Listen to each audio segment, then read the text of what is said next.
Muito bem, nessa aula a gente vai começar a falar de RAs. E esse aqui é o momento que a gente vai começar a falar sobre elevação, tá? A gente está começando a realmente ir para o nível estratégico. A primeira coisa que você precisa ter em mente é o seguinte: um arquiteto, ele é a pessoa que precisa ter uma visão lá de cima, tá bom? Ele precisa juntar todas as visões para ele conseguir realmente desenhar uma solução efetiva, coerente, que realmente vai funcionar e atender todas as necessidades de todos os stakeholders. Então, o arquiteto, a área de arquitetura, acaba sendo a ponte entre todas as demais áreas, e isso é algo extremamente importante quando a gente está falando dessa disciplina de arquitetura, tá bom? E aqui, por que eu vou usar bastante isso daqui para frente, né? De elevação, né? De ir lá para cima, né? De subir. Por que a gente vai falar bastante desse jeito? Porque quando a gente falar de subir, de elevação, a gente está falando do seguinte, de a gente levitar pela cidade, né? Olhar a cidade lá de cima. Porque imagina o seguinte, quando você tem... imagina que você tem uma multidão de pessoas, você está ali numa Santa Efigênia, por exemplo, não sei se você conhece São Paulo, mas se você conhece ou é daqui, Santa Efigênia é um lugar onde tem um grande comércio de tudo ali relacionado à informática, né? E tem épocas ali, ou Praça da Sé, né? Que bomba. O mercado bomba, o mercado de rua, comércio de rua, camelôs, etc. Imagina se você estivesse ali no meio, né? Se você estivesse ali no meio e tivesse ali sirenes, ou alarme, ou barulhos de bomba começando a explodir e tal.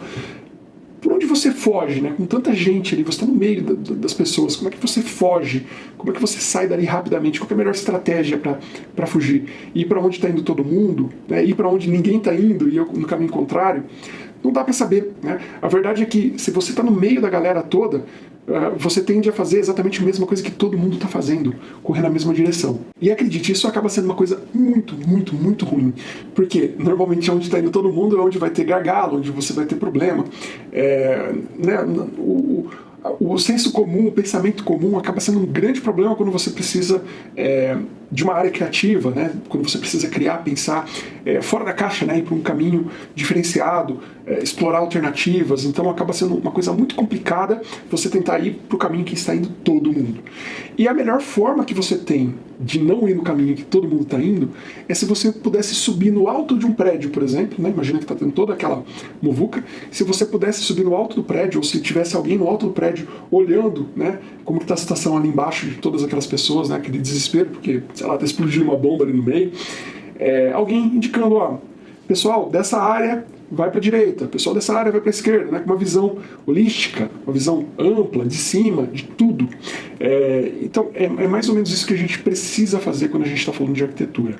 Sair do código, sair dos detalhes e ter uma visão mais abrangente, mais estratégica, mais do alto. Isso é fundamental para que a gente consiga sair do outro lado com uma solução que realmente vai atender. É importante você ter essa clareza do teu papel como arquiteto dentro do projeto. Você está no projeto como arquiteto para dar uma solução viável, uma solução que vai atender as necessidades, as expectativas dos stakeholders. Você não está no projeto simplesmente para trazer a sua experiência profissional, a sua bagagem. Você está no projeto para aplicar o seu conhecimento, a sua bagagem, o que você conhece de padrões, de práticas, e mais do que isso, fazer um trabalho investigativo, fazer um trabalho de perguntas, de questionamento. Levantamento de RAs nada mais é do que fazer muitas perguntas e transformar isso em requisitos que impactam na arquitetura, de forma direta ou indireta. Beleza? Então, a partir dessa aula, a gente vai entrar em uma planilha, tá? A gente tem aqui um material que eu vou dividir com você. É uma grande planilha cheia de dúvidas aqui, cheia de pontos para serem explorados aí com as mais diversas áreas, né? As principais áreas que o arquiteto acaba por precisar ter contato, tá? E por que uma planilha? Porque a planilha, não subestime o poder das planilhas. A planilha, ela ainda é uma forma muito eficiente de você catalogar e organizar informações. E você vai ver como a gente vai ter muitas perguntas, né? muitas, mesmo você tendo um product board, numa planilha você consegue colocar várias informações de data, com quem foi que você falou, quando foi que você falou. Então você consegue colocar um monte de informações ali. É à vontade, é muito dinâmico. E isso vai te dando uma riqueza muito grande. Eu vou mostrar como que essa planilha funciona, mas só mais uma observação antes da gente cair para dentro dela, é o seguinte, nesse mundo de agilidade que a gente vive, né, que onde não se tem um momento certo para o arquiteto entrar e agir, muitas vezes, a gente vai ver isso mais para frente um pouquinho, a gente trabalha ali com serviços de arquitetura, né? Sendo um arquiteto participando ali de repente de uma área de arquitetura, como a gente já falou, ou participando diretamente de uma squad ou de um time técnico, o arquiteto acaba sendo o cara que vai prover serviços de arquitetura.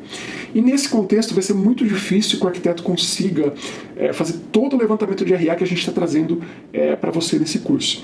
Então, é importantíssimo que se tenha, é importantíssimo que você faça esse levantamento, sim.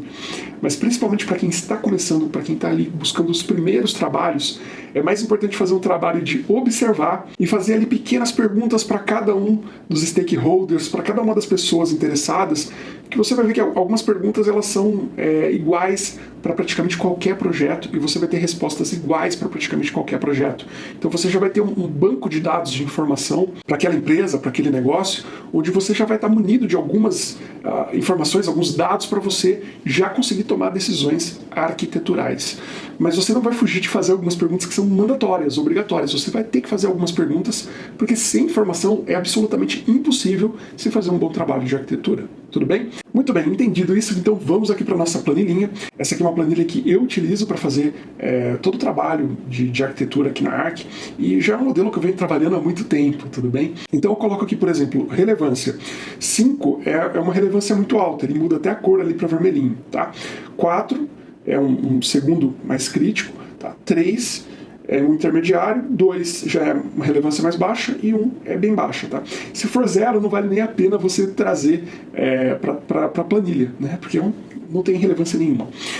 E aí você vai colocar aqui as perguntas, eu vou trazer algumas perguntas feitas aqui para cada uma dessas áreas, né, pensando no projeto como um todo, na área funcional, na área técnica, em segurança, em marketing, governança, em dados, infraestrutura, RNFs, integrações e por fim aqui as escolhas que a gente vai tomar baseando-se em cima de todos esses dados aqui. Tá bom? Então, para todos eles aqui a gente tem algumas perguntinhas ali que precisam ser feitas e, evidentemente, você vai poder complementar com outras perguntas de acordo com o negócio, de acordo com o desenvolvimento. Quando você for fazendo suas perguntas, vai aparecer naturalmente outras perguntas. Não tem problema de colocar quantas perguntas forem necessárias, quantas perguntas você julgar que são importantes para você fazer um bom trabalho de arquitetura. Você vai conseguir naturalmente começar a sentir quando a pergunta é relevante para a arquitetura e quando ela não é, tá bom? Bom, então aqui a gente tem a pergunta, na sequência tem a resposta, que a pessoa vai te falar, aquela pessoa que você falou, tá bom? Aqui a gente tem o requisito gerado, então o requisito gerado aqui já é o RA propriamente dito, né? Então, imaginando que a gente tem um requisito aqui de precisar persistir dados por 5 anos, dados de fatura de cartão por 5 anos. Isso é um requisito de arquitetura, é algo que precisa ser direcionado dentro do teu desenho. Né? Como que você vai persistir dados por 5 anos de um volume absurdo, por exemplo, de fatura? Então é um requisito de arquitetura, com certeza, tá bom? Quais são os riscos desse requisito, né, ser atendido ou não ser atendido. Daí na sequência a gente tem as preocupações. Preocupações não são necessariamente riscos, mas são coisas que te preocupam em relação àquele RA ou àquele ponto que realmente precisa ser atendido, senão o negócio corre risco por algum motivo, tá bom? E as ações que serão tomadas, o que você vai fazer para garantir que esse RA seja contemplado, seja executado. Então a gente vai passar por cada uma das planilhas, tá? Cada aula uma aba diferente, e a gente vai entrar nas principais perguntas, nas perguntas mais importantes de cada área, e com isso você vai ver como se tem riqueza, como se tem informações, subsídios para se direcionar corretamente uma solução arquitetural. Bacana? Então até a próxima aula.